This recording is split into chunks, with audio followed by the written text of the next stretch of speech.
नमस्ते, मेरे चैनल में आपका बहुत बहुत स्वागत है। मेरा नाम मया है। कैसे हैं? अच्छी हूँ। आपका परिचय दे दीजिए। मैं हूँ पौलमी, मैं टोक्यो में रहती हूँ, इंडिया से हूँ। बढ़िया बढ़िया। मेरा नाम एरिको है। आप कैसी है? बढ़िया बढ़िया। तो आज हम आ गए हैं नाकामुराया रेस्टोरेंट। आपने नाकामुराया का नाम सुना है? हाँ, मैंने इनका करी टेस्ट भी किया है पहले। अच्छा, बढ़िया। मुझे बहुत बढ़िया लगा। हाँ, बहुत बढ़िया रेस्टोरेंट है। और बहुत दिलचस्प बात यह है कि भारतीय क्रांतिकारी रास बिहारी बोस जी ने नाकामुराया को करी का परिचय दिया था और नाकामुराया रेस्टोरेंट ने रास बिहारी बोस जी को बचाया भी। बहुत दिलचस्प बात है ना। रास बिहारी बोस जी इंडिया में काफी फेमस है कि नहीं? He is very famous. अच्छा, फ्रीडम फाइटर है। हाँ जी। बंगाल से है और टोक्यो में रह रहे थे। हाँ। और उन्होंने ये करी यहाँ पे इंट्रोड्यूस किया और and he is very famous. बढ़िया। तो आज हम रेस्टोरेंट के अंदर जाएंगे और करी का आनंद लेंगे और जापान और भारत के इतिहास के बारे में चर्चा करेंगे। ठीक है, तो शुरू करें। こんにちは。いらっしゃいませ。はい席ご案内いたします。ありがとうございます。じゃあお席どうぞ。はい、ありがとうございます。रेस्टोरेंट के दीवारों पर नाकामुराया के ऐतिहासिक फोटोज हैं। उनमें से एक ये है बोस जी और उनकी पत्नी तोशिको जी। いらっしゃいませ。ありがとうございます。中村屋純インド式カリーを3つお願いします。お待たせいたしました。中村屋純インド式カリーでございます。 इंडिया में भी ऐसे सर्व करते हैं? नहीं, it's not the same thing. अच्छा। They serve in a bowl.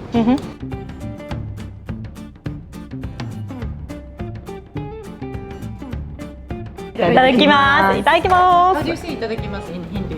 We don't say itadakimasu. Let's eat. Let's eat. We tell each other, please start. Please eat. でもちょっとチキンさ一口目で食べた方がいいのかな。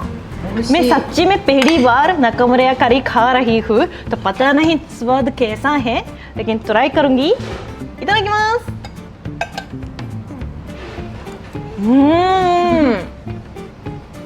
बहुत बढ़िया, बहुत ही स्पाइसी है मसाले हैं तो बिल्कुल ही भारतीय करी लग रहा है ना।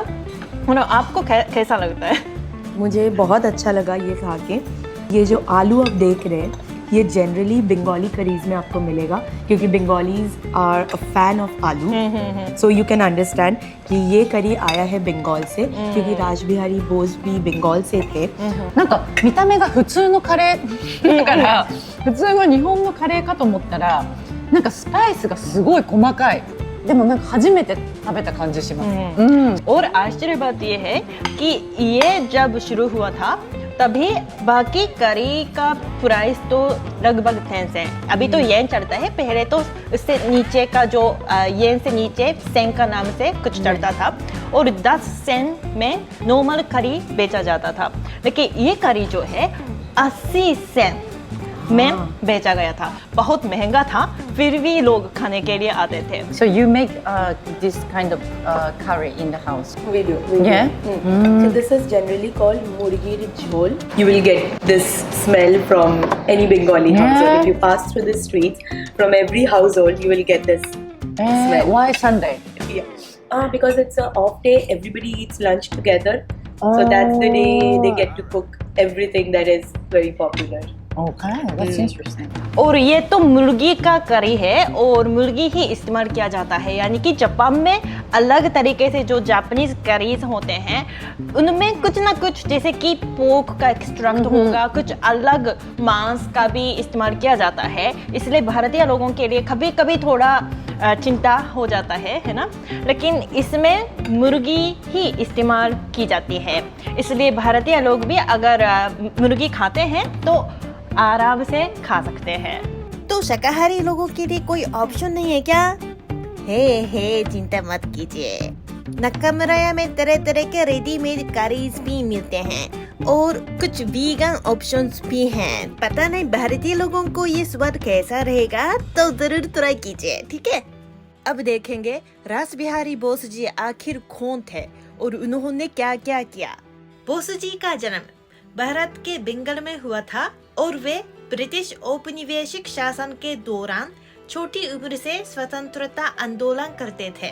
1912 में बोसजी ने गवर्नर हार्डिंग को मारने की योजना बनाई। ये घटना एक बड़ी घटना थी जिसमें राजधानी कोलकाता से दिल्ली स्थानांतरित होने पर भारतीय गवर्नर जनरल भीड़ के पास पहुंचे और उन पे बम फेंक दें। गवर्नर जनरल बच गए, हालांकि उनका पैर पूरी तरह घायल हो गया। बोसजी भीड़ में चुपके भाग गए। हालांकि उनके बाद की गतिविधियों के दौरान ब्रिटिश को अपराध का पता चल गया और उनका पीछा किया गया। बोसजी ने जापान जाने का फैसला किया क्योंकि उन्हें भारत में अपनी जान का खतरा था और वो आजादी से स्वतंत्र गतिविधियां नहीं कर सकते थे। जापान में रहते समय उन्हें कई कार्यकर्ताओं के साथ अपने संबंध बनाए, लेकिन ब्रिटिश विदेश कार्यालय के दबाव में जापानी सरकार ने बोस पर नजर रखना शुरू कर दिया। 1915 में ब्रिटिश दबाव के आगे झुकते हुए जापान ने बोस को देश छोड़ने का आदेश दिया। हालांकि निर्वासन की समय सीमा तक शंघाई या हांगकांग जाने की जहाज ही थी। जहां ब्रिटिश उपनिवेश था, उसका मतलब ये एक निर्वासन आदेश वास्तव में मौत की सजा थी। बोसजी ने अखबार में अपनी वर्तमान स्थिति के बारे में शिकायत की। नकामुरा के ओनर सोमाजी और उनकी पत्नी ने अखबार की रिपोर्ट देखी हुई थी और बोस का समर्थन करने वाले एक ग्राहक के अनुरोध पर बोसजी को छिपाकर जीवन बचाने का फैसला किया। नकामुरा रेस्टोरेंट 1907 में शुरू हुआ था। अभी तो ये एक करी रेस्टोरेंट के रूप में प्रसिद्ध है, लेकिन वास्तव में इसकी शुरुआत क्रीम ब्रेड बेचने वाली दुकान के रूप में शुरू हुई थी। सौभाग्य से बोसजी जापानी पुलिस द्वारा पकड़े बिना नकामुरा तक भाग गए, लेकिन स्थानीय निवासियों और पुलिस की नजरों में आए बिना रहना बहुत मुश्किल था। नकामुरा के कर्मचारियों के पूर्ण सहयोग से बोसजी हमेशा घर के अंदर ही रहते थे। कहा जाता है कि वे बहुत कम नहाते थे और गीले तेलियों से शरीर पोंछकर रहते थे। ऐसे में भारतीय खाना बनाने का ही मजा था। ये नकामुरा करी की शुरुआत थी। उसके बाद निर्वासन आदेश वापस ले दिया गया था और वे जापानी सरकार के संरक्षण में आ गए, लेकिन ब्रिटिश से तो भागते रहना पड़ा। इस समय सोमाजी और उनकी पत्नी की सबसे बड़ी बेटी तोशिकोजी ने बोसजी के भागे हुए जीवन का समर्थन किया। बोसजी और तोशिकोजी ने शादी की और उनके 2 बच्चे हुए। हालांकि 1925 में तोशिकोजी की 26 वर्ष की आयु में निमोनिया से मृत्यु हो गई। 2 साल बाद 1927 में रेस्टोरेंट के उद्घाटन के साथ ही नकामुरा ने आखिर शुद्ध भारतीय करी परोसना शुरू कर दिया। बोसजी अपनी मातृभूमि भारत की करी को जापान में पेश करना चाहते थे, इसलिए उन्होंने नकामुरा के मेन्यू में इसका प्रस्ताव रखा।